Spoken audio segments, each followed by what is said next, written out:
Yo guys, what is up? Max here, Diablo 4 video, and today we're talking about my Terravolt build. Now, showing on screen right now is the first iteration of the build and the iteration that I eventually changed. So the footage that you're seeing is from a Nightmare 76 dungeon. You can see we're kind of chugging along. The build was really fun. We were focusing on Lightning Storm with all of the lightning aspects to just wipe away groups of enemies, and the build was feeling really good until we got to higher content, where the biggest issue with Lightning Storm started to become apparent. If you tried this skill, you'll know that its single target damage just isn't very good. And you'll start to see this elite started to chase me around, and I just didn't have the damage to kill this elite, and there was nothing that we could do to make Lightning Storm's single target damage better. It was already hitting in the millions, and it still just wasn't enough for single targets. If you've never used Lightning Storm, it just kind of like spreads out, so sometimes on single targets it just misses. And the way that we solved this issue was actually swapping to Nature's Fury. Now, Nature's Fury is a keystone passive that allows Lightning Storm now to have a chance to proc Landslide. And I had my Lightning Storm already immobilizing enemies, and now it was immobilizing enemies, which was giving me Terra modes, which was giving me guaranteed crit damage with the landslides, and I was in Grizzly Rage, so I was already stacking up a ton of crit damage, up to 1,000% crit damage, and then I had guaranteed crits with these landslides and their Terra modes building up from Lightning Storm, and it just turned into this really crazy synergistic build. And there's so many things that this build actually isn't working on it, like they're bugged, so they don't actually work at all. And if they fix them for season 1, this build could see some massive damage increases. It's already really fast at clearing content and a pretty decent pusher. So today I want to talk to you guys about this build and why it's so cool. We're going to be going over everything you need to know. I hope you enjoyed the video. Let's get right into it. So my favorite part about this build is it's just so synergistic. So many things just work so well together, and I just want to quickly go over them before we get into the gear, and then we'll do like a full skill tree breakdown. So we're using Lightning Storm. This is the main source of damage on this build. This is still very much a Lightning Storm build. However, Lightning Storm is able to immobilize enemies. While Lightning Storm is being channeled, it can then cast landslides. These landslides, when we immobilize enemies, we're going to be building up Terra modes. Terra modes give us guaranteed critical hits with landslide and a 40% increased crit damage multiplier. With Wild Impulses, we're getting more core skill damage, which is going to boost both of these things. And then we're able to use the Crushing Earth for our Earth skills to deal more damage against slowed, stunned, immobilized, or knocked back enemies. So they're going to be hitting harder. And our critical strikes with Earth skills, which are going to be guaranteed, are going to be fortifying us. We've also got a ton more synergies in the tree, but we're able to do this with Nature's Fury. And for example, on our amulet, we've got our core skills deal up to 57% increased damage based on your amount of fortify. Well, our Earth skills are going to be fortifying us while we're in Grizzly Rage. We're constantly be getting fortified, and that like kind of play of just being in Grizzly Rage, stacking up crit damage, the crit damage stacks up very quickly because Lightning Storm hits a ton of enemies, is going to give us massive damage hits with the landslide. On this build, both Lightning Storm and landslides are hitting in the millions, and together they combine a very strong AoE attack with a very strong single target attack. Now let's start with our gear, and the first most important piece of gear for this build is to try to find gloves that have ranks of both landslide and Lightning Storm. I heard a rumor that whatever you cast, if you're using Nature's Fury, if you cast a skill that's like a plus 12, the skill that it casts is going to be a 12. That is not true. When I was casting a like 13 Lightning Storm, I was only getting like a few thousand damage with a landslide, and then once I got it to 9 out of 5, now it's hitting in the millions. So you're really going to want to find a piece of gear that's got plus ranks into landslide and Lightning Storm. The other important things are crit chance and lucky hit chance. You're going to want that on your rings as well. And the Lightning Storm critical strike spawn 3 dancing bolts is so good. When you were casting Lightning Strike into a group, we're currently sitting at around 50% crit chance. This is going to spawn a ton of bolts and just a cascading amount of damage. This will clear full rooms for you, just this aspect alone. Really nice to have. Next up, as we work our way up, we've got the Mad Wolf's Glee chest piece. This is really good for damage. At max rank is actually going to give you +3 ranks to all your werewolf skills, even though the tooltip doesn't update. So even more damage for us. Not a bunch of defense on this chest. So if you're going to push higher nightmares, you would want a quad damage reduction chest piece, and then you could slap on the while you're shapeshifted, you get even more damage reduction for any, like if you're having any trouble with survivability. Next up, we get to the Tempest Roar. Now, this is unfortunately a required unique for this build. Tempest Roar allows us to use our storm skills as a werewolf skill, which then allows us to use the Lightning Storm skill while we're in Grizzly Rage. Grizzly Rage is going to give us Fortify, it's going to give us Unstoppable, it's going to give us our stacking crit damage, so that is really, really important that you get a Tempest Roar for this build. Next up, I've got a triple rolled damage reduction pants with percentage increase to armor. This is really, really nice to get for this build. You're gonna really, really want to prioritize finding damage reduction from distant enemies. This build, one of the strongest things that it is capable of doing is killing enemies off screen. You can kill enemies and rooms of enemies without actually being able to see them, and that is part of the reason why this build is able to push up into higher nightmare dungeons, because you can off-screen things, which is so nice. And distant distance is actually pretty good. Anything that isn't in melee range is basically considered a distant enemy, so getting that distant damage reduction is going to help you out a ton, because we're not going to be letting enemies get too close to us on this build. And then obviously we've got the disobedience for stacking up more defense. Then we've got our boots. Now, on your boots, the two most important stats are spirit cost reduction and total armor while in werewolf form. This build is lighter on the defensive side than some of the other builds that I've made, and so you're going to want to make sure that you find the defense rolls where you can roll them. If you're like, hey, I'm dying on this build, and I'm like, how much damage reduction do you have on your pants? And you're like, I don't have damage reduction on your pants. I'll be like, that's why you're dying. So there's definitely some important things to get. Defensive-wide rolls that are going to help you a ton. Then we've got the while Hurricane is active, gain +2 ranks to your shape-shifting skills. Now, on this build, you do have a choice to use Hurricane, which is going to, when enemies do get close, if they get close, going to give them 20% less damage, which helps us survive or tank any melee hits. This is really nice. And the +2 to our skills is going to give us another like 20% more damage to Lightning Storm. Once again, if you want to push into the much higher tiers, you can swap this for a debilitating roar to fortify and slow and heal us, which is also really nice. That's kind of a flexible slot. I went for the more damage with the Hurricane. Next up for our weapon, you're going to want to be looking for, there's so many cool rolls that you can get as a druid. The main things you're looking for are vulnerable, crit, and willpower. If you can get those, you're good. And then you're going to want something that's going to apply to both landslide and your lightning storm. For example, lightning crit isn't as good because it'll only work for one of your skills, and we've got two main sources of damage on this build. So for example, a damage to poisoned, or a damage to distant, or a damage to like close, not quite as good.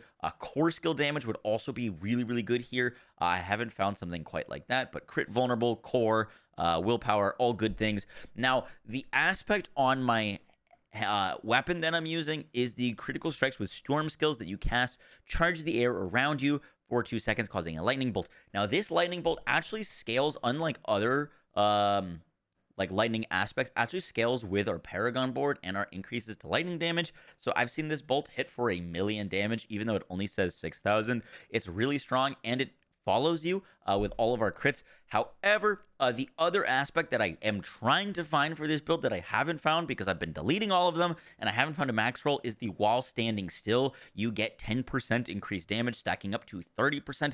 The highest roll I've been able to find is a 5%, which is just the codex aspect, and I didn't want to get this build out for you, but that is another really, really good option, and it's going to give us 30% more damage to landslide and our lightning storm. I did find in the higher nightmare dungeons, because you have to stand still while you're channeling lightning storm, that can be a bit of an issue sometimes, where you don't want to be standing still for too long because things will start to hurt you a lot.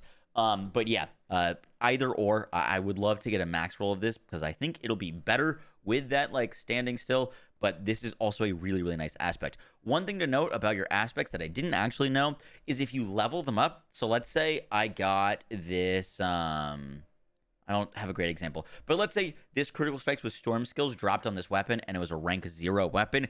If you level up that weapon, if you rank it up, the actual aspect now scales with the item power. So as the item power of the item will go up, the damage of the aspect will go up, and then you can extract that aspect and put it on your weapon, and now you've got a higher damage aspect to use than it would be originally. So you can actually get some really big damage on this and this. This one I did do it for. This one I haven't done it for. As you can see, it's below the range. As it's displaying below the range because it didn't scale up with the item power. Next up on your amulet, your core skills deal up to 60% increased damage based on the amount of fortify. We're going to want to be fortified on this build. This is a massive multiplier for both of our skills. It's the reason I put it on my amulet. The reason you want this on your amulet is because obviously it's probably one of the biggest damage multipliers that we can have for this build. So that's why I put that there. Now, on your amulet, big things you're really going to want are spirit cost reduction and cooldown. If you can get +3 into Envenom, I've basically almost gone broke trying to roll this +3 ranks of Nature's Reach to Envenom. That is the god roll.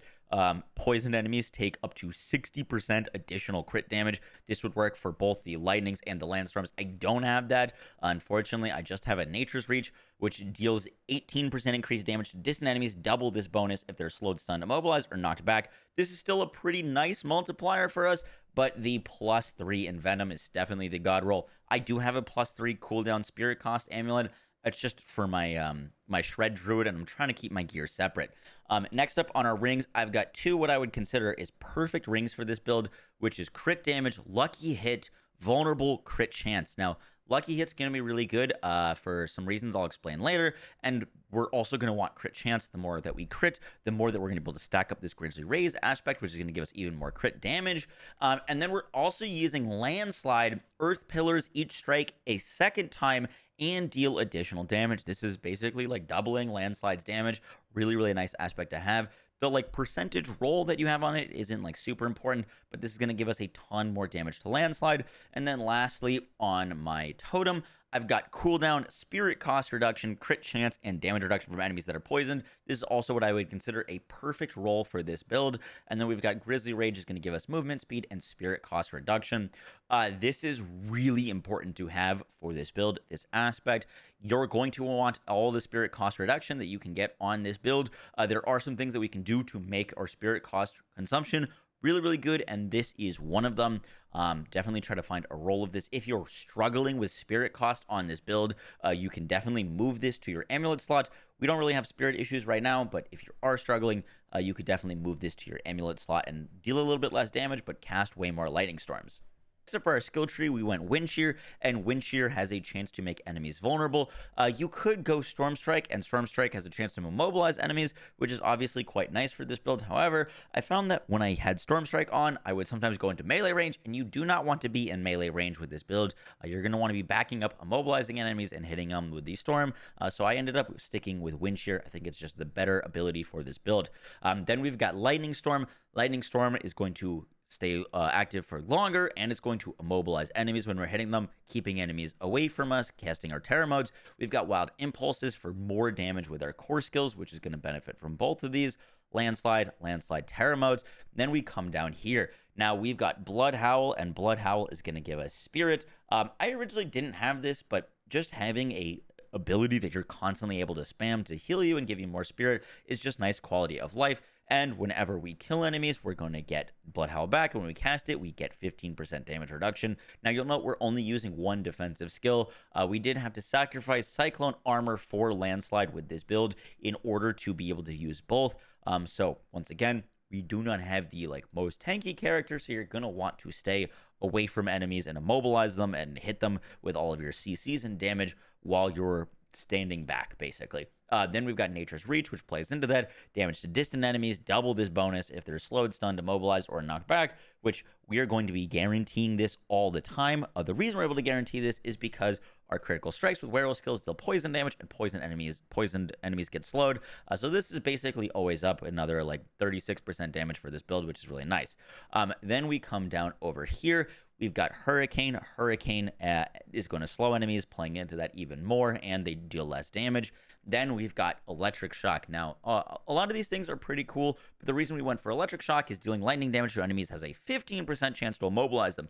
When I was originally watching this build and playing it, what I meant by watching is watching our playback back. A lot of the times I didn't have Terra modes, and if I didn't have a Terra mode, then I was just missing out on 40% damage with my Landslide. And so we really wanted to come and grab Electric Shock because when we're dealing this electric shock damage, we've got that 15% chance to immobilize, which is another chance to immobilize, which is just going to make sure that we always have Terramotes, and it's also going to increase the lightning damage that we deal.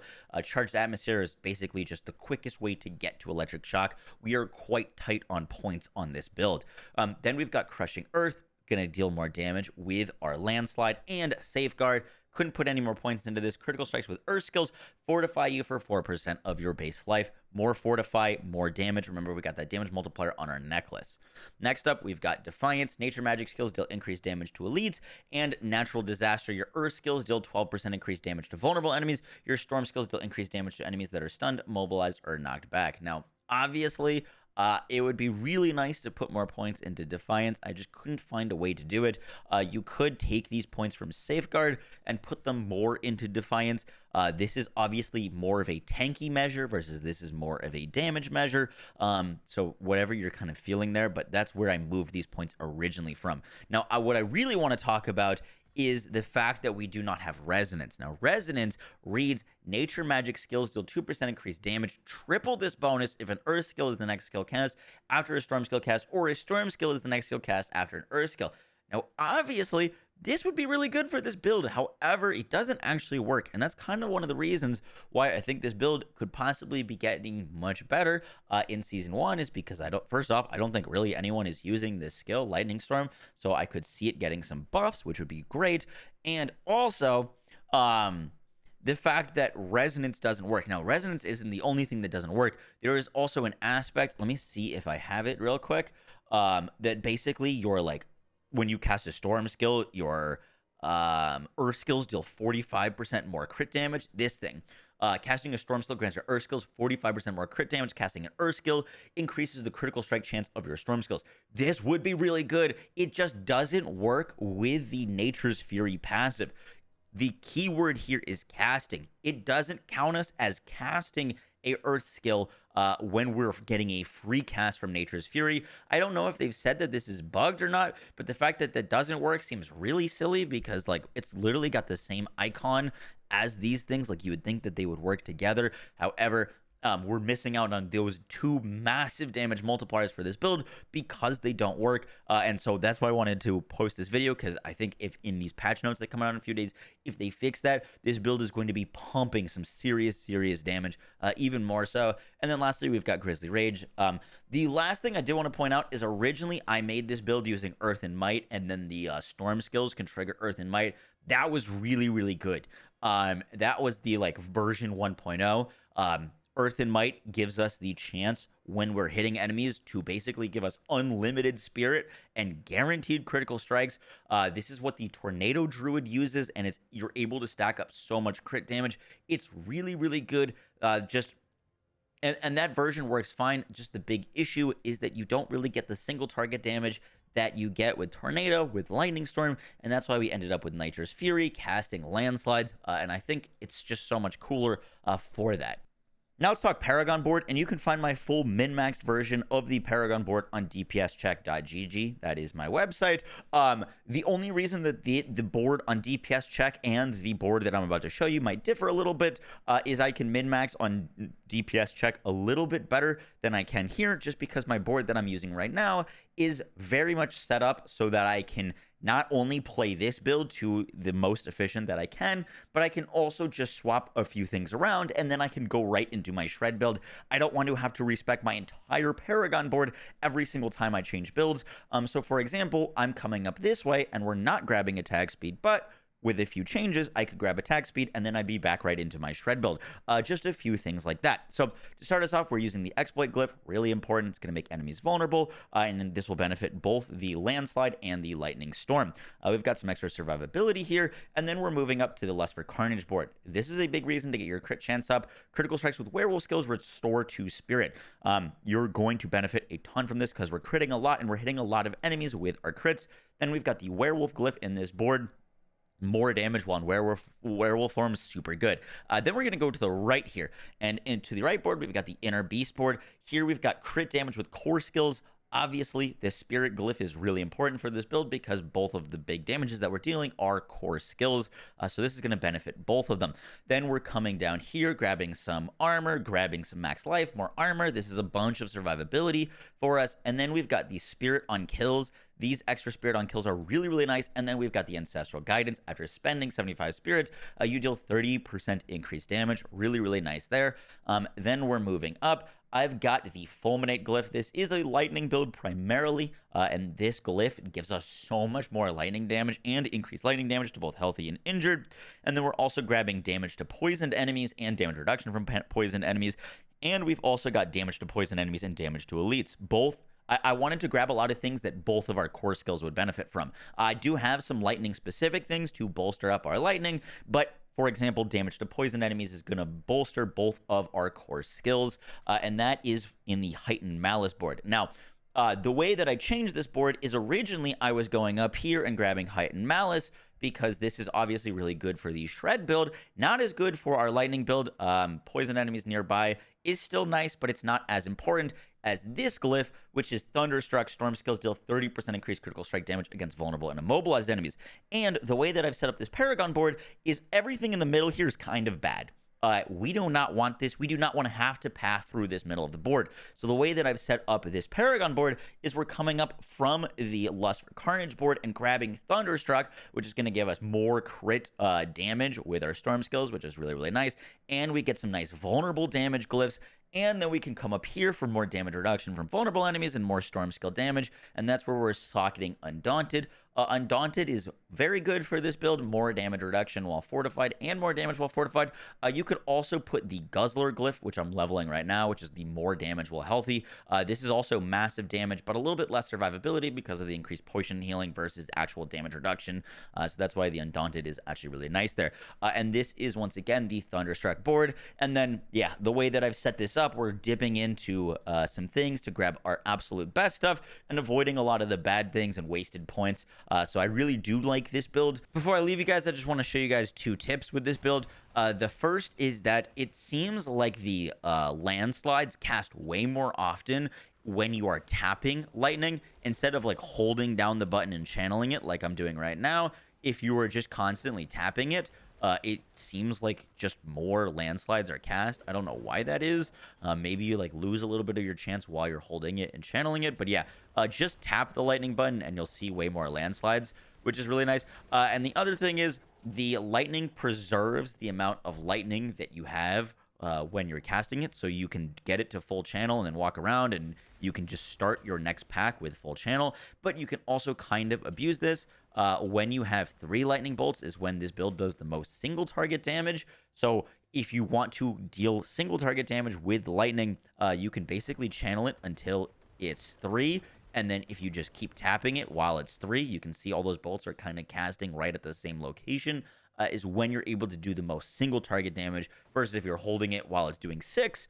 You'll notice that the lightning bolts just basically don't hit anything. If it's a single target damage, they'll just like kind of like bounce around and avoid the actual enemy that you're aiming for, which can be a little bit frustrating. But yeah, guys, that is it for the video. I hope you enjoyed. I hope you enjoyed this little explanation. I will catch y'all in the next one. Let me know if you guys have any questions about this build. I'll be live streaming it a bit more on twitch.tv/Moxsy, and keep an eye out for those patch notes because I really do think that this build has the potential to become a even stronger build in Season 1 because I would consider this kind of using some off-meta things. But yeah, guys, that is it for the video. I will catch y'all in the next one. Take care, guys. Peace!